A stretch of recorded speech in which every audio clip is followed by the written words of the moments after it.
जहाँ से पिछली क्लास को पूरा किया, वहाँ से आप अपन सेकंड क्लास को शुरू करते हैं।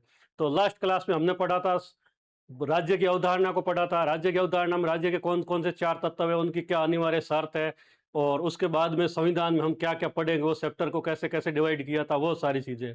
और उसमें अब आगे अगली क्लास में शुरू करते हैं भारत की संविधान सभा, कि संविधान सभा को कैसे पढ़ना है। तो अपना चैप्टर चैप्टर नंबर 1 रहेगा भारत की संविधान सभा।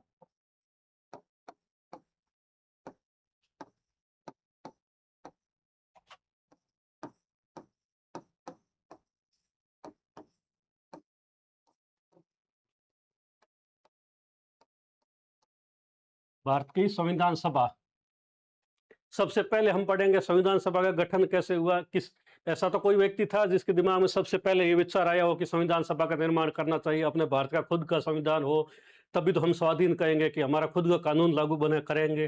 तो वो पहले किसके विचार आया, फिर संविधान सभा का चुनाव हुआ, मतदान कैसे हुआ वो पढ़ेंगे, कब कब हुआ, उसके बाद संविधान सभा ने क्या कार्य किए गए वो देखेंगे, और कुछ ऐसे तथ्य जो इनसे अलग होंगे वो। इतना मिला के संविधान सभा को पूरा, अपने चैप्टर को पूरा करेंगे। तो सबसे पहली बात यह है कि संविधान सभा का सबसे पहला विचार आया था 1934 में, एम एन रॉय ने दिया था।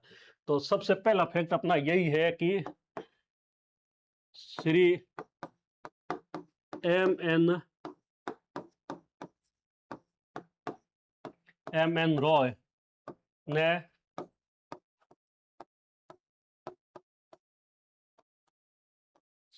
संविधान सभा का विचार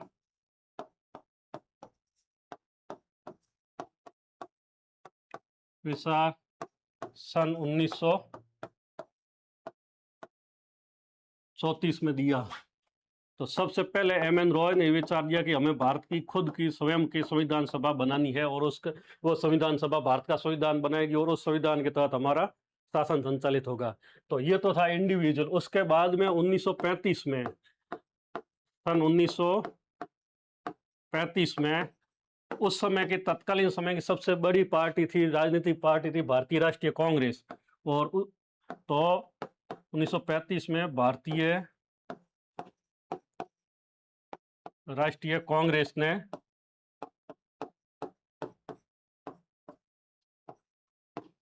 संविधान सभा की मांग रखी।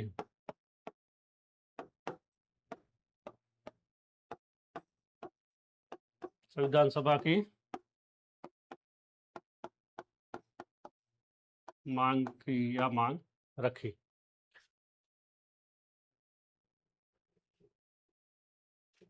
तो अब वे संगठन के स्तर पर भारतीय राष्ट्रीय कांग्रेस ने 1935 में संविधान सभा की मांग की गई। और इसके बाद में अब ये समय तक बहुत भारत का क्रूशियल टाइम था। भारत में सारी जनता जागरूक हो गई थी। स्वतंत्र आंदोलन अपने चरम पे था। भारत छोड़ो आंदोलन हुआ, क्रिप्स मिशन आया, अगस्त प्रस्ताव आया, वेवेल योजना आई, राजगोपालाचारी फॉर्मूला आया। मतलब उस समय कई ऐसी घटनाएं होती रही। और उसमें था कि भारत को स्वतंत्रता दिलाने के लिए सेकेंड वर्ल्ड वॉर हो गया था। तो इन सब के होते होते ब्रिटिश को भी लग गया कि अभी भारत को स्वतंत्रता देनी पड़ेगी। तब उन्होंने कैबिनेट मिशन भेजा गया, और कैबिनेट मिशन ने आते ही सबसे पहले यही पर सुझाव दिया था कि ये संविधान सभा के निर्माण का। तो ये है कि कैबिनेट मिशन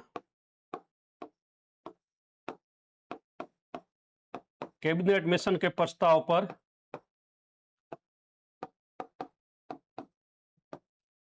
पर संविधान सभा का गठन हुआ।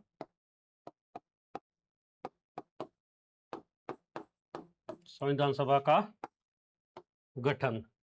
अब उस समय भारत के विभाजन की भी बात की जा रही थी। तो अलग अलग मुस्लिम लीग है जो पाकिस्तान के लिए अलग से डिमांड कर रही थी, उनकी अपनी मांग थी। तो कैबिनेट मिशन ने क्या किया कि भाई दो संविधान सभाएं नहीं बनेगी, एक ही संविधान सभा बनेगी, और उसने भारत के विभाजन को नकार दिया गया।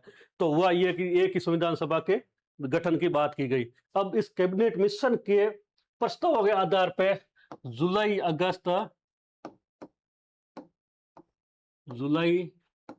अगस्त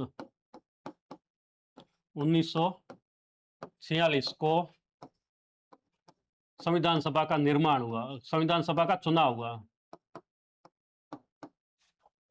संविधान सभा के लिए चुनाव। अब कैबिनेट मिशन ने प्रस्ताव दिया कि संविधान सभा का गठन करना है, संविधान सभा का चुनाव करना है। तो उसके लिए जुलाई अगस्त 1946 में संविधान सभा का चुनाव हुआ। अब जो ब्रिटिश, प्रत्यक्ष रूप से ब्रिटिश के शासित राज्य थे, 11 के प्रांत थे, उनके अंदर तो ये चुनाव करवा लिया जाए, लेकिन जो देसी रियासतें थी उस समय 70 देसी रियासतों से संविधान सभा में शामिल किया गया, तो वो देसी रियासतों के प्रतिनिधियों को कैसे भेजा जाए, तो इस उनके लिए यह प्रावधान किया गया था कि देसी रियासत का प्रतिनिधि वो राजा या जो रियासत का अध्यक्ष था वो अपने अनुसार भेजेगा। तो जुलाई अगस्त में तो चुनाव हुए, फिर ये हुआ कि नवंबर में इसका गठन हो गया, चुनाव आया, चुनाव का परिणाम आया। तो नवंबर 1946 में संविधान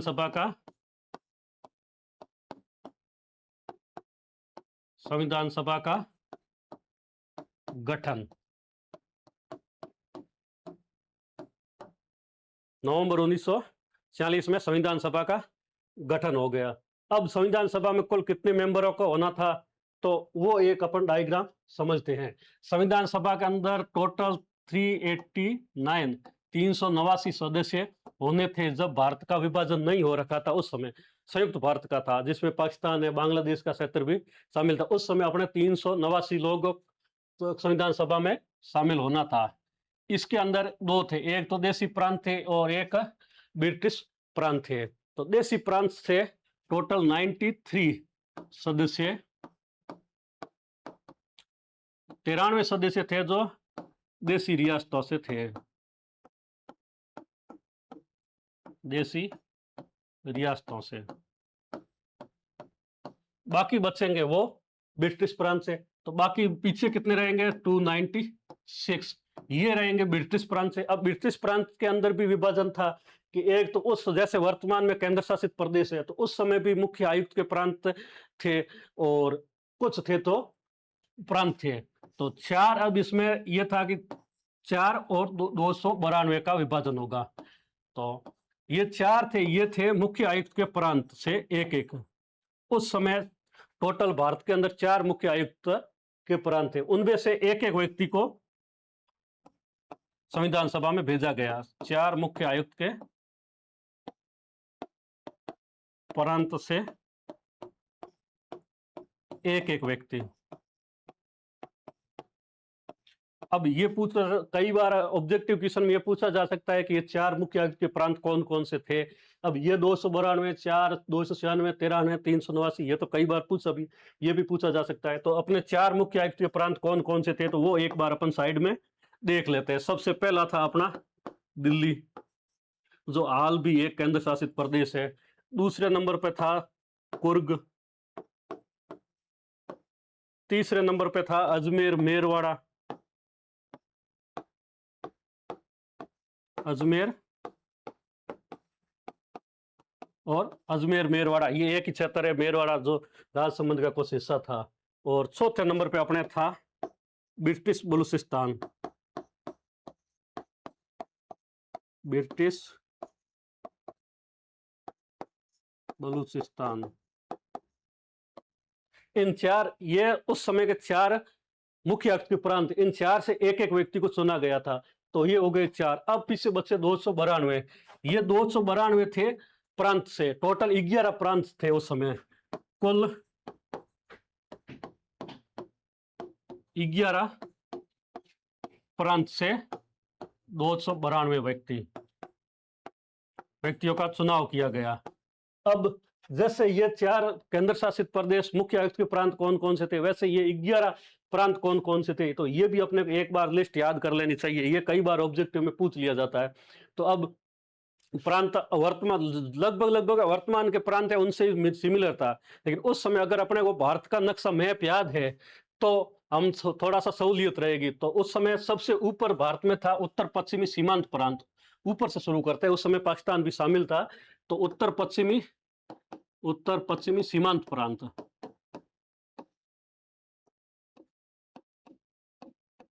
उत्तर पश्चिमी सीमांत प्रांत। दूसरे नंबर उत्तर पश्चिमी सीमांत प्रांत नेफा, इसके नीचे आएंगे तो आ जाता है पंजाब, और इसके नीचे आ जाएंगे तो आ जाएगा सिंध, जो कि ये तीनों प्रांत अभी वर्तमान में पाकिस्तान में है। पंजाब का कुछ हिस्सा आधा डिवीजन हो गया, बाकी का हिस्सा पाकिस्तान में। चौथे नंबर पे आ जाता है संयुक्त प्रांत, संयुक्त प्रांत जिसको वर्तमान में अपन यूपी बोलते हैं, उत्तर प्रदेश बोलते हैं, इसके अंदर उत्तराखंड भी शामिल था, और ये यूपी और उत्तराखंड वर्तमान का क्षेत्र है वो उस समय का संयुक्त प्रांत मिला के बनता था। तो पांचवें नंबर पे आ जाते हैं बिहार, पांचवें नंबर पे है बिहार। छठे नंबर पे है असम, और सातवें नंबर पे है पश्चिम बंगाल या बंगाल, क्योंकि उस समय तक बंगाल विभाजन नहीं हो रखा था, तो पश्चिम बंगाल से। और आठवें नंबर पे है अपना ओडिशा, आठवें नंबर पे है ओडिशा। ये एक किनारे से चलते रहेंगे तो अपने को याद करने में भी सहूलियत रहेगी और समझने में भी याद रहेगी, और वापस एग्जाम में गलती कम से कम करेंगे। ओडिशा, ओडिशा के बाद में आ जाता है मध्य प्रांत, जो वर्तमान में मध्य प्रांत को अपन एमपी छत्तीसगढ़ का क्षेत्र है, यही उस समय का मध्य प्रांत था, मोटा मोटा देखे तो। 10वें नंबर पे आ जाता है बॉम्बे, जो वर्तमान में महाराष्ट्र का, गुजरात का क्षेत्र है, वो उस समय बॉम्बे था, और बॉम्बे का विभाजन हुआ तब गुजरात और महाराष्ट्र दो राज्य अलग अलग बन गए। तो ये हो गया बॉम्बे का क्षेत्र। ये, और 11 नंबर पे था मद्रास। अब मद्रास वर्तमान में तमिलनाडु है, कुछ कर्नाटक का, कुछ आंध्र प्रदेश का क्षेत्र, वो भी उस समय के मद्रास में शामिल था। तो ये उस समय के 11 अपने प्रांत थे, और इन 11 प्रांत से ये, इनको मतलब प्रांत को गवर्नर प्रांत कहते हैं। तो इन 11 गवर्नर प्रांत से अपने 292 सदस्य थे ये वाले। ये 292 11 प्रांत से 4 मुख्य आयुक्त, ये 4 मुख्य आयुक्त के प्रांत है, उनसे एक एक व्यक्ति उनसे, और ये 93 देशी रियासत से, ये इतना मिलके अपना बनता है 389, 389। ये इतना, अब इतना का चुनाव तो हो गया, ये संविधान सभा में आ भी गए इनसे। अब इनके सदस्यों का कैसे कैसे चुनाव होना था, तो सदस्यों का विभाजन 3 हिस्सों में किया गया था गवर्नर प्रांत से। पहले हम गवर्नर प्रांत का पूरा डिटेल देख लेते हैं, फिर देशी रियासतों का देखेंगे कि उनमें कैसे कैसे हुआ था। तो गवर्नर प्रांत के जितने भी देश थे सदस्य, उनको आवंटित की गई सीटों को 3 समुदायों के अंदर विभाजित किया गया था, और वो विभाजन उन समुदायों की जनसंख्या के अनुपात में किया गया था। मोटा मोटा यह अनुमान लिया गया कि 10 लाख की जनसंख्या पे एक व्यक्ति का निर्वाचन होगा, तो वो 10 लाख पे एक का निर्वाचन। तो गवर्नर प्रांत से विभिन्न समुदायों को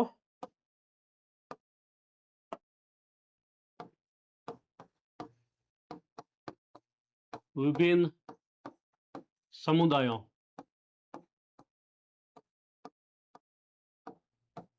को सीटों का आवंटन किया गया।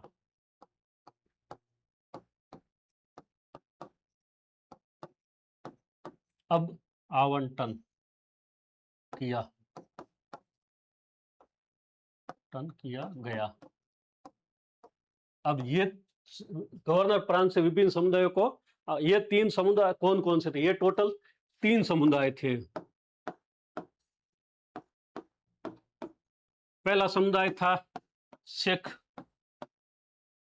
उनको कुछ सीटें दी गई थी। दूसरा समुदाय था मुस्लिम, इनको भी कुछ सीटें दी गई थी। तीसरा समुदाय था सामान्य। अब इस सामान्य के अंदर सिख और मुस्लिम को छोड़ के जितनी भी जनसंख्या थी, जन समुदाय था, वो पूरा पूरा सामान्य के अंदर आ गया। तो इन 3 समुदायों को सीटों का आवंटन किया गया था गवर्नर प्रांत के अंतर्गत। अब इन तीनों को किस अनुपात में कराया गया, तो इनका चुनाव कौन करेगा, इनको सीटों का आवंटन कर दिया गया। तो जिस समुदाय का कैंडिडेट सीट अलॉट हुआ था, उस व्यक्ति का चुनाव भी उसी समुदाय के लोगों द्वारा किया गया था, और वो अप्रत्यक्ष मतदान था तत्कालीन विधानसभाओं के सदस्यों द्वारा। तो उस समुदाय में जितने सदस्य विधानसभा में थे, उनके द्वारा अपने प्रतिनिधि का चुनाव किया गया था, संविधान सभा के लिए गए। तो अब इनको किस आधार पर, तो जनसंख्या के आधार पर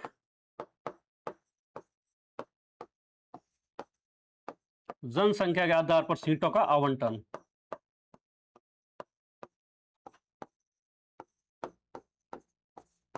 सीटों का आवंटन लगभग 10 लाख जनसंख्या पर एक सीट। जनसंख्या पर एक सीट का प्रावधान।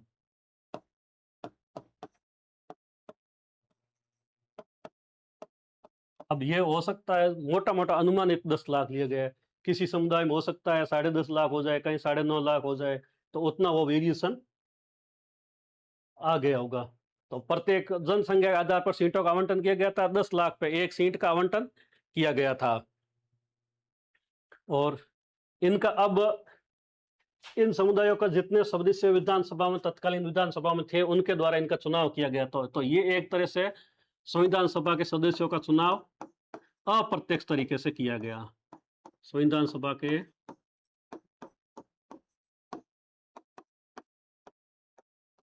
सदस्यों का चुनाव अप्रत्यक्ष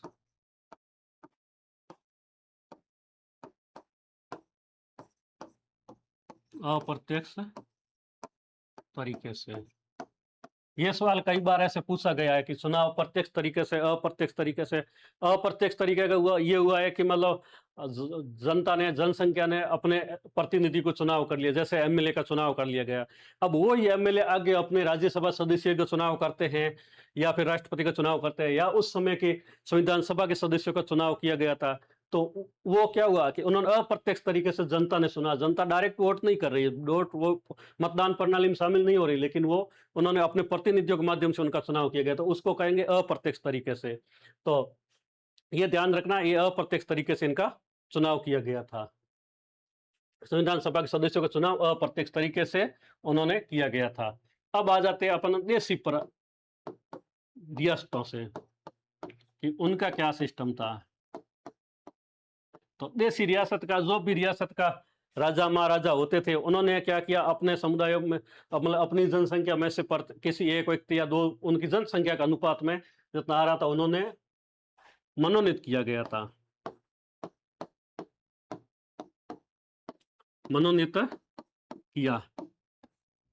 तो ये अब गवर्नर प्रांत से तो चुनाव हुआ और देशी रियासत से मनोनीत हो गए। तो इसका मतलब क्या हुआ कि संविधान सभा आंशिक रूप से मनोनीत और आंशिक रूप से निर्वाचित थी। ये कई बार स्टेटमेंट दिया जाता है कि संविधान सभा पूर्ण रूप से निर्वाचित थी, या पूर्ण रूप से मनोनीत थी, या कैसे थी। तो वो कई बार स्टेटमेंट ऐसे दिया जाता है। तो संविधान सभा, अब इन दोनों को, अब मनोनीत कैसे और निर्वाचित कैसे, ये समझ लिया हमने। तो संविधान सभा आंशिक रूप से निर्वाचित,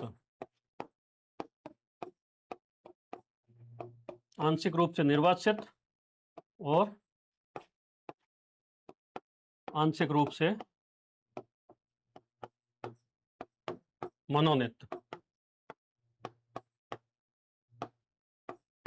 ये स्टेटमेंट कई बार एग्जाम में पूछा जाता है। और ये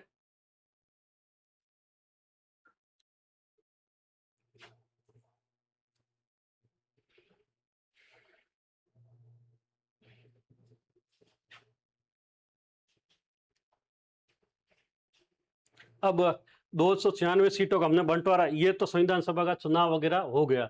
अब 296 सीट थी, वो किस पार्टी को ज्यादा मिली, किस समुदाय को ज्यादा मिली, ये भी कई बार एग्जाम में क्वेश्चन पूछ लिया जाता है। जैसे हाल ही में पूछा था कि कौन सी पार्टी को ज्यादा सीट मिली थी, या उनका क्रम सबसे अधिक से निम्न की तरफ, या निम्न से अधिक की तरफ, ऐसे क्रम पूछ लिया जाएगा। तो 200 पहले तो अपन पढ़ लेते हैं पार्टी वाइज कि किस पार्टी को कितनी सीट मिली थी, और फिर पढ़ लेंगे अपन समुदाय के अनुसार। तो सबसे बड़ी पार्टी उस समय की कौन सी थी? भारतीय राष्ट्रीय कांग्रेस, इंडियन नेशनल कांग्रेस। इसको मिली थी 208 सीट। ठीक है।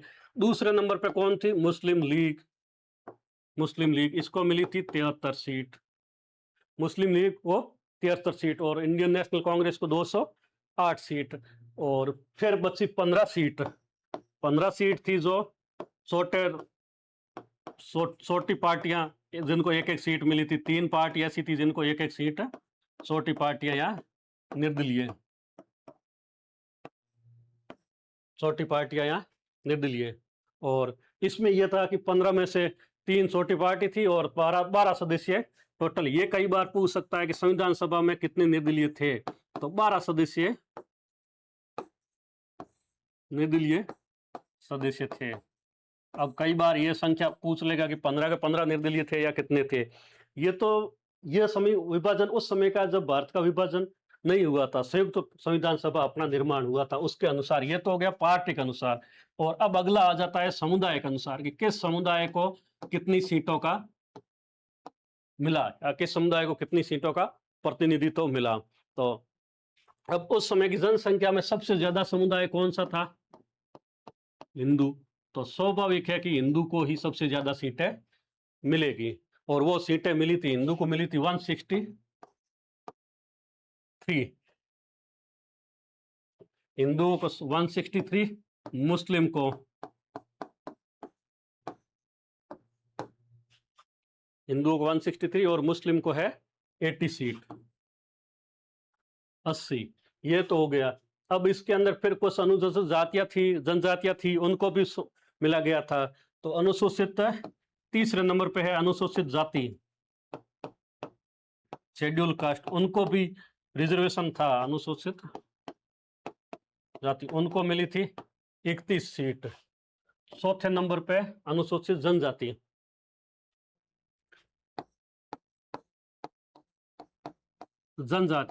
जनजातियों को मिली थी 6 सीट। अब जिसको समुदाय को सबसे ज्यादा थी और जिनको कम थी, ये सीक्वेंस में ऐसे याद रखेंगे। जिसकी जनसंख्या ज्यादा थी उसको स्वाभाविक सी बात है कि उसको सीटों का आवंटन भी ज्यादा होगा।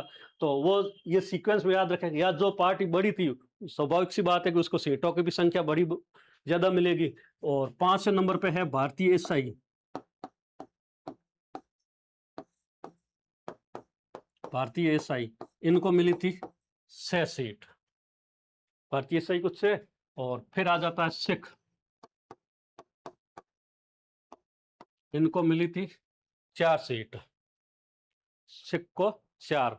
और एक समुदाय और है फिर पारसी, इनको मिली थी 3 सीट। और एक समुदाय है एंग्लो इंडियन,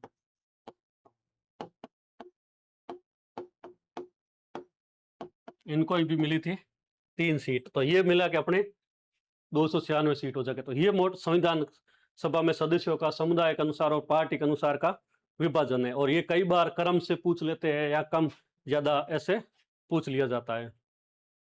ठीक है, अब ये अपने निर्वाचन भी हो गया संविधान सभा में। ठीक है, और एक फैक्ट आ जाता है कि संविधान सभा के निर्वाचन की प्रक्रिया थी वो कौन से एक्ट के या कौन से कानून के तहत हुई थी। तो संविधान सभा के निर्वाचन की प्रक्रिया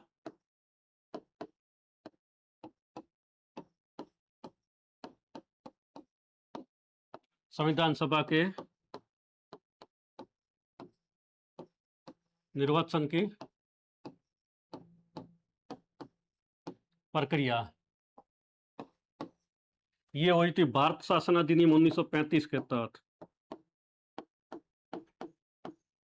भारत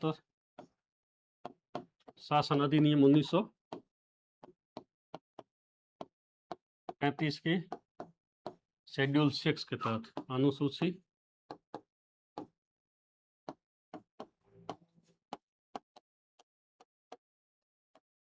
अनुसूची 6 के तहत भारत शासन अधिनियम। हमने उस दिन भी पढ़ा था कि भारत के संविधान लागू होने से पहले कौन कौन से कानून थे। तो उनमें अपना भारत शासन अधिनियम था, उसके तहत इनके चुनाव हुआ था, संविधान सभा की चुनाव की प्रक्रिया का संचालन किया गया था। अब एक इंटरेस्टिंग फैक्ट ये आता है कि संविधान सभा में अब 389 थे। तो वो स्वाभाविक सी बात है कि उस समय जनता जागरूकता कम थी, जनसंख्या में महिलाओं की शिक्षा की जो कमी थी, तो महिलाएं कम थी, तो इसलिए महिलाओं का प्रतिनिधित्व कितना था। तो ये सवाल पूछ लिया जाता है कि महिलाओं की संख्या कितनी थी संविधान सभा में। महिलाओं की संख्या, तो महिलाओं की संख्या थी टोटल 15।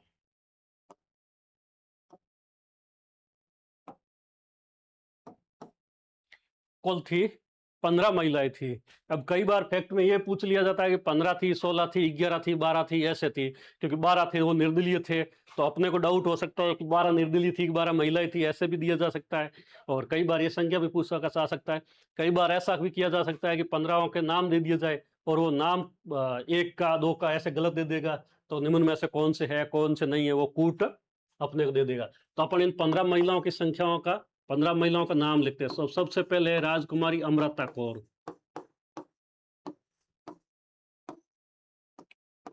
राजकुमारी अमृता कौर। दूसरे नंबर पे है हंसा मेहता।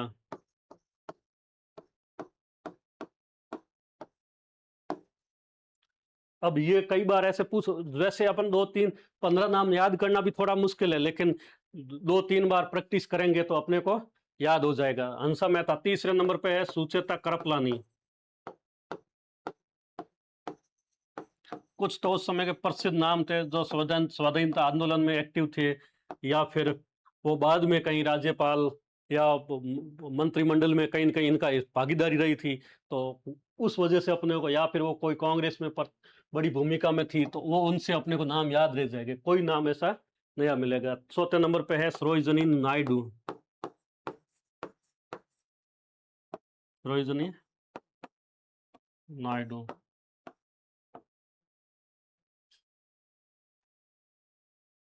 ये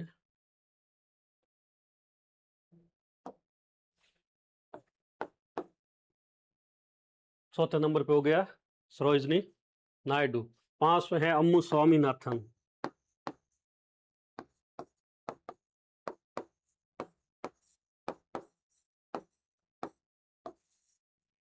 अम्मू स्वामीनाथन। ये नाम थोड़े से याद करने मुश्किल है, क्योंकि दक्षिण भारत वालों के नाम थोड़े से अलग अलग है, याद करना मुश्किल है, लेकिन 2 4 बार प्रैक्टिस करेंगे तो याद रह जाएगा। 5 नंबर पे है दक्षिणी वेलायुधन। 6ठे नंबर पे दक्षिणी वेलायुधन 6ठे नंबर पे है। अब ये दक्षिण वालों का अम्मू स्वामीनाथन है, दक्षिणी वेलायुधन है, इनके थोड़े से नाम अटपटे, याद रखना मुश्किल होता है। 7वें नंबर पे है बेगम अयाज रसूल। बेगम अयाज रसूल। 8 नंबर पे है दुर्गाबाई देशमुख।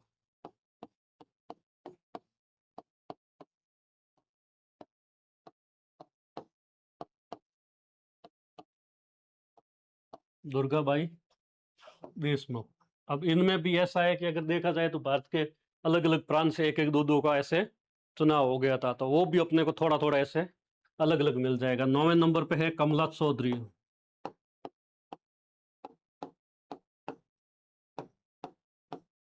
कमला चौधरी। 10वें नंबर पे है लीला रॉय।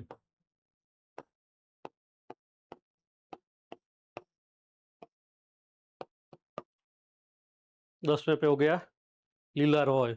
11वें पे है मालती चौधरी।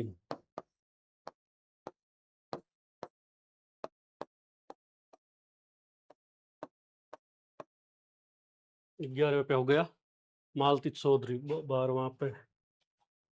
12वें नंबर पे है पूर्णिमा बनर्जी।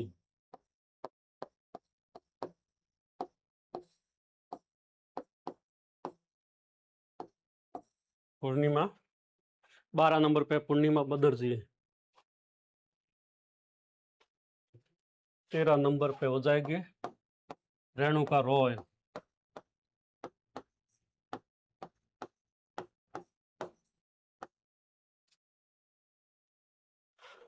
13 नंबर पे हो जाएगी रेणुका रॉय। 14 नंबर पे हो जाएगी विजय लक्ष्मी पंडित।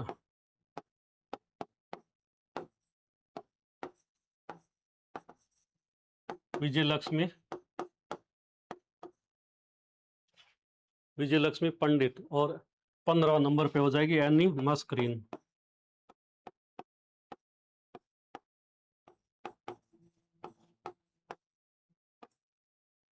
Any Mascarene. ये कुल 15 नाम हुए, जो 15 महिलाएं उसमें थी संविधान सभा में। अब इसमें एक फैक्ट ये भी पूछा जा सकता है कि कई बार ऐसा तथ्य में दे देगा, अभी कि मुस्लिम महिला कोई भी नहीं, संविधान सभा में कोई भी मुस्लिम महिला नहीं थी। तो ये याद, ऐसे नाम याद रखना कि बेगम हयात रसूल मुस्लिम महिला भी थी। या फिर ऐसे दे देगा, 3-4 का नाम दे देगा, कोई एक ऐसा नाम दे देगा जो उस समय के प्रसिद्ध कोई क्रांतिकारी स्वाधीनता आंदोलन में भागीदारी की थी, तो वैसे थे लेकिन उन्होंने संविधान सभा में शामिल नहीं थे, तो उनका भी नाम कोई दे सकता है। तो अपने को वो भी समझना है। अब ये 15 थोड़ा सा याद करना मुश्किल है, लेकिन 1-2 बार प्रैक्टिस करेंगे तो याद हो जाएगा। अब आ जाते हैं प्रांत को। एक ये भी तथ्य पूछा जा जाता है कि कौन से प्रांत को कौन सी सीटें कितनी थी, या किस प्रांत को ज्यादा थी किसको कम थी। तो अब वो भी है कि प्रांतों का सीटों का आवंटन जनसंख्या के अनुपात में किया था, तो स्वाभाविक सी बात है कि जिस जिस समुदाय की सीटें ज्यादा होगी, तो मतलब जनसंख्या ज्यादा होगी, तो उसको सीटों की भी संख्या ज्यादा मिलेगी। तो उस समय भी, वर्तमान में भी देखें तो सबसे बड़ा प्रांत अपना यूपी है, तो उस समय तो बड़ा रहा ही होगा संयुक्त प्रांत। इससे मिली थी सबसे ज्यादा सीटें थी 55। दूसरे नंबर पे उस समय का था मद्रास, क्योंकि मद्रास के अंदर आज का वर्तमान का तमिलनाडु और आंध्र प्रदेश का क्षेत्र भी शामिल था, इसलिए हो जाएगा दूसरे नंबर पे है मद्रास, और मद्रास को मिली थी 49। तीसरे नंबर पे है बिहार। उस समय के बिहार में झारखंड भी शामिल था, लेकिन वर्तमान में झारखंड अलग है, तो इसलिए वर्तमान में बिहार में विधानसभा की सीटें, लोकसभा की सीटें थोड़ी सी कम है, लेकिन उस समय झारखंड शामिल था तो जनसंख्या ज्यादा थी, तो बिहार की जनसंख्या भी, बिहार की सीटें भी ठीक ठाक थी, 37 सीटें थी। चौथे नंबर पे आ जाता है बॉम्बे। बॉम्बे की थी 21 सीटें।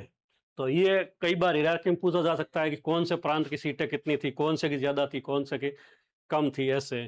तो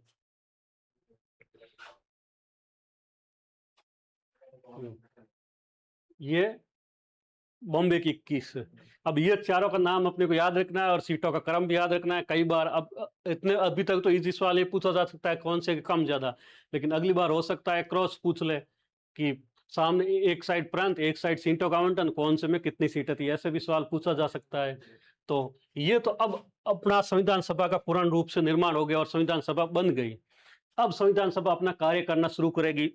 संविधान सभा की पहली बैठक होगी, और फिर तो प्रारूप समिति, विभिन्न प्रकार की कमेटियां बनेगी, उनमें एक प्रारूप समिति भी बनेगी, कई छोटी कमेटियां, बड़ी कमेटियां बनेगी, उनके मेंबर का चुनाव होगा, मेंबर का चयन होगा, और उन कमेटियों के मार्फत अपने भारत के संविधान का निर्माण होगा। तो कुल मिला के ये एक पार्ट इतना दोस्तों कंप्लीट हुआ। एक इसमें इंटरेस्टिंग फैक्ट ये है कि उस समय महात्मा गांधी भी संविधान सभा में नहीं थे। महात्मा गांधी और जिन्ना गांधी संविधान सभा के सदस्य नहीं थे। हालांकि ये सबको पता होता है संविधान सभा के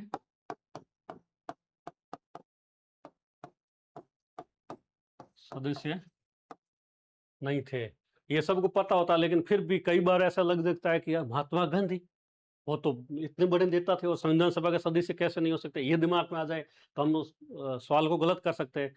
इसलिए ये कि महात्मा तो लिखवा दिया गया कि महात्मा गांधी संविधान सभा के सदस्य नहीं है थे। तो दोस्तों ये अपना पहला पार्ट कंप्लीट हुआ संविधान सभा का। अब दूसरे पार्ट में अपने संविधान सभा के कार्य क्या क्या किए गए थे, वो उद्देश्य प्रस्ताव क्या था, संविधान सभा की पहली बैठक कौन कब थी, कौन अध्यक्ष था, कौन उपाध्यक्ष था, और कितनी कमेटियां थी, उन कमेटियों में कौन अध्यक्ष था, उन कमेटियों के क्या निर्णय थे, संविधान का प्रथम वाचन, द्वितीय वाचन, तृतीय वाचन कब कब हुआ, और संविधान सभा ने संविधान के निर्माण के साथ साथ संसद की भूमिका में भी निभाई, वो क्या उस समय क्या क्या किया था। उसके अलावा अंतरिम सरकार को बनाने में संविधान सभा की भूमिका रही, और संविधान सभा ने अन्य क्या क्या कार्य किए गए वो भी देखेंगे। तो वो अपन देखेंगे सेकंड पार्ट में। नमस्कार दोस्तों।